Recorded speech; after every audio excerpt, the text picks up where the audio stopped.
It's Brustu, talented producer. More music at proaccent.com.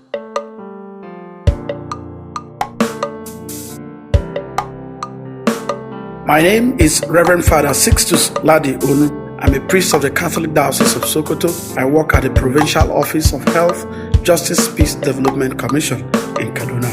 And I'm Father Stephen Ojapa, MSP, working in the Catholic Diocese of Sokoto. I'm the Director for Inter-Religious Dialogue and Ecumenism for the diocese.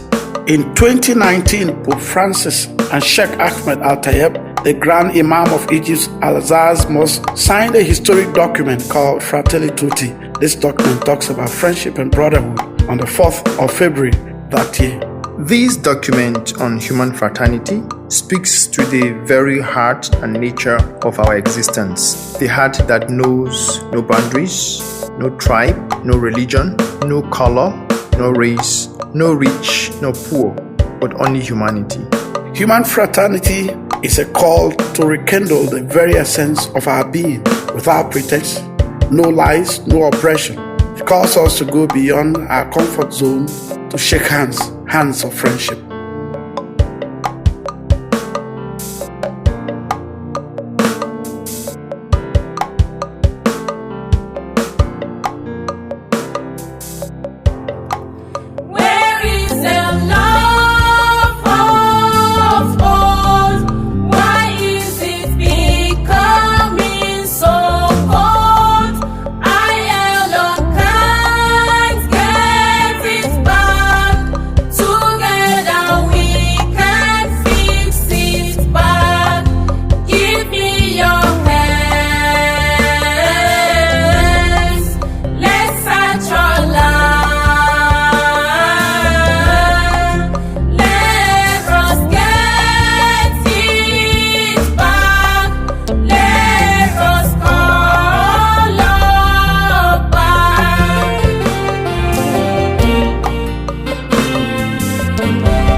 I don't want journey full of fears.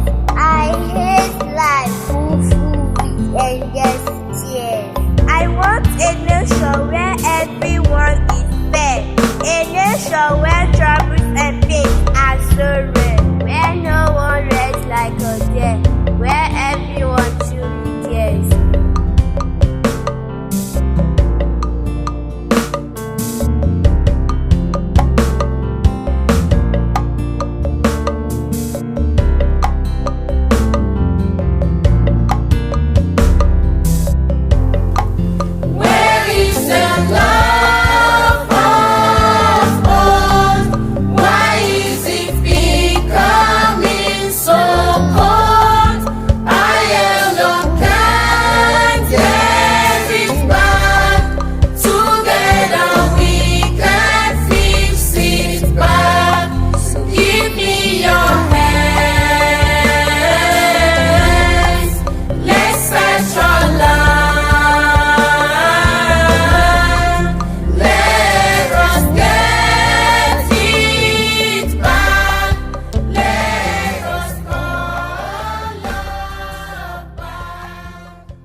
Well, I think it's not so much what it is in the 21st century, it's what it is since the beginning of time. Fratelli Tutti raises the values that we are all brothers and sisters. But remember, there was only Cain and Abel in the Garden of Eden. So the tensions between various communities, individuals in society has always been with us.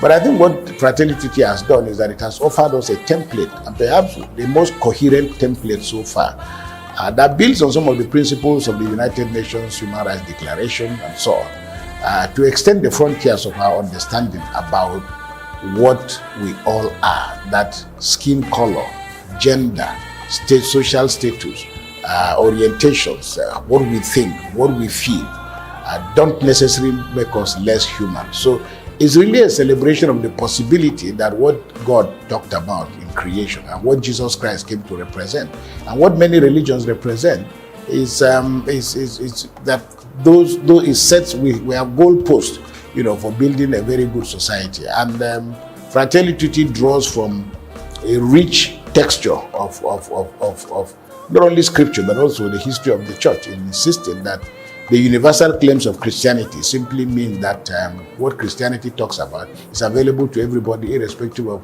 as I said, social status, gender, whatever. So what we have to do and learn from Fratelli Tutti is the need for us to roll back some of the artificial constructs that the power elite use, whether it's to exclude women or to exclude black people or to exclude poor people. Those are the structures that we need to identify and try to find a way of pulling them down so that all of us can build the kind of society that God envisaged. The ingredients are there, and even without Christianity, we always knew, that if you go back to our traditional societies and some of the values in our societies, even before the Bible, people knew what being a good neighbor was all about. People knew what it was to protect the vulnerable and the young. Most societies had a set of values, and the religion has only built on that because of its universal claim. So it is our responsibility. We don't need to get nostalgic about the past by romanticizing that past, because aspects of our past as human beings, there are aspects of it that have been ugly. We've got no intention of going back to those, whether it's apartheid, whether it is Hitler in Germany, whether it is racism in America. So again, I think that what is most important is for us to identify those areas in our different civilizations, in our different denominations, in our different sensitivities, to identify them and see the ones we can use to build a much better society. I don't think, it's not so much, it's not going to replace the Constitution. There's nothing that Fratelli Tutti talks about that is not in the Nigerian Constitution. There's nothing Fratelli Tutti talks about that is not in the Holy Bible or envisaged even in the Holy Quran. So it's not a question of, we can popularize it by, first of all, we as Catholics. You remember, all Vatican documents are always addressed to men. The Holy Father addresses them to his brother bishops, to priests, to the religious, and then within Christianity. And then he always adds a phrase that says to all men and women of goodwill. So that means that the document is available to everybody. If you have a manual, for example, that teaches people how to drive, it doesn't matter whether you are in China, whether you are in Japan, whether you are in Makaleki, or whether you are in Sokoto, the same manual teaches you the same, code of conduct. So the first thing we should do about Fratelli Tutti is for us as Catholics, first of all, to imbibe the spirit, imbibe the principles, and then use them in our relationship. So this kind of initiative is wonderful, but it will be no use if we don't put it into practice. And we don't have to wait for the church to collectively decide how to put it into practice. All of us can pick out bits and pieces that we can deal with, whether they respond to different situations, whether it's in our conversation between Christians and Muslims, whether it's in our conversation between our duties, our responsibilities to one another as men, women, citizens, children, and so on and so forth. So there's enough for everybody. We've lost a sense of friendship in Nigeria. There's absolutely no doubt about that. Politics has become too toxic to help redeem our country. Common brotherhood has collapsed in Nigeria. There's ground for suspicion and fear and anxiety. And this is actually largely because of the inability of government, especially the situation we're in now, to wrestle with these problems. So the best we can do or say is to make the point that, look, we must go back to the bottom of the hill and begin gradually to fix our country. And this is not something politicians will do for us. It is necessary to have the politician with the orientation towards national healing. But we as individuals can do a lot. So I think we're in a very bad spot, terribly bad spot. But I can only appeal to especially the young and the rest of us to take individual responsibility. We can't wait for government to fix our country. Government cannot create brotherhood or sisterhood.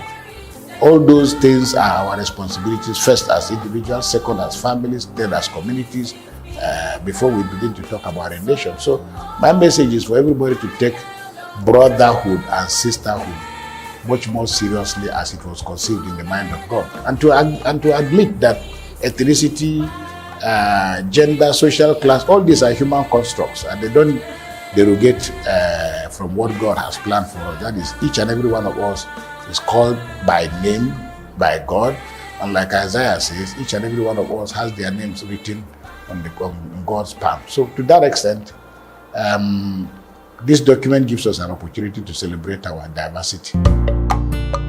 I don't want a journey full of fears. I hate life full with endless